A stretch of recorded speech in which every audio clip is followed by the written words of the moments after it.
जन्म जन्म के भाग जगाए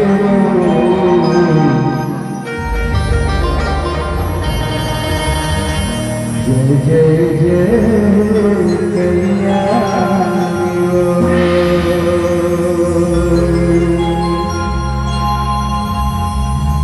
मानस जो मिला को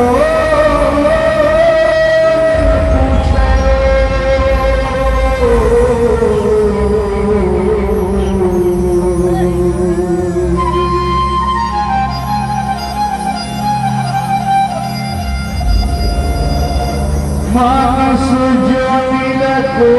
पूछे गुरुनाथी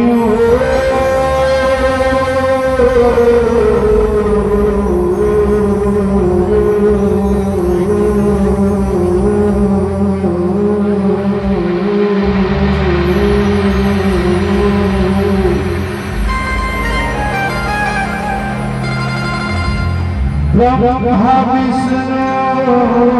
शेषर सारद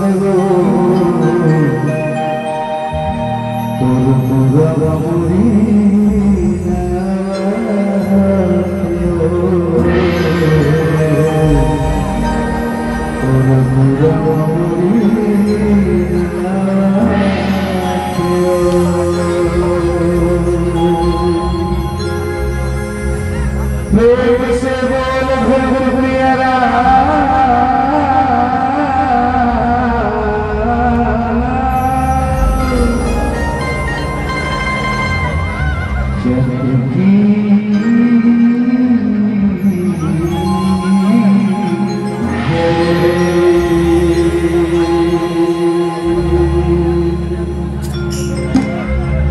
मोर जीवन की शुरुआत हुई सबसे पहले अपन जीवन में गीत गा रहे पहली वंदना में गणपति देवले हमर तार दो बार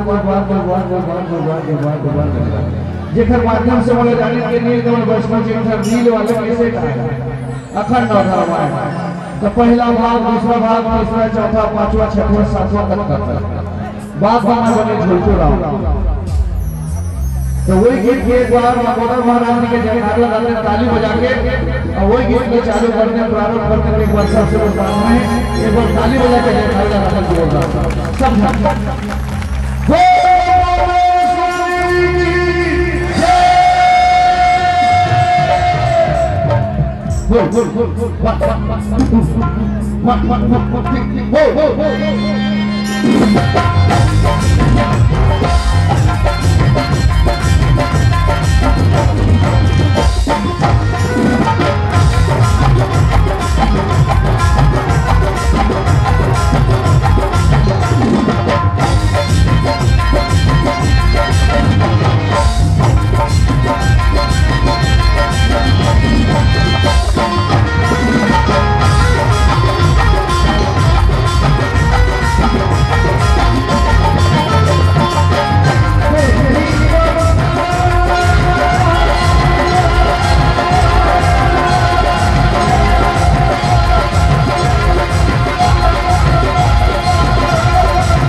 एक प्रार्थना विषय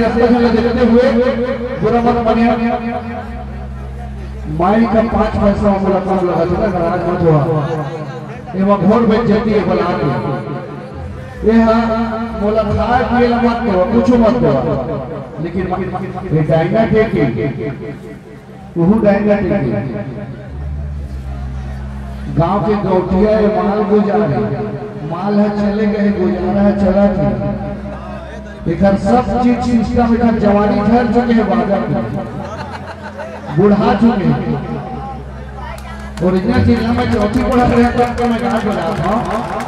बाजा बुढ़ा के पूरा लगा के किसमें लगा साउंड वाला था बाजा बुढ़ा के हरी डीजे लिखे हरी नहीं बन जाए हरी फरकर नहीं हो जाएगा खतरा हो गई बाजा बुरा मत बनिया पूरा पूरा फटा था ना वहां था मजा नहीं आता अब इतनी प्ले से के बजाय पड़ा था बाजती तो कम मजा आता और बाइकी के फिर मजे नहीं आते आना नहीं आते आना चाहिए एक गीत आउट है ओखर बार समझदारी है सब के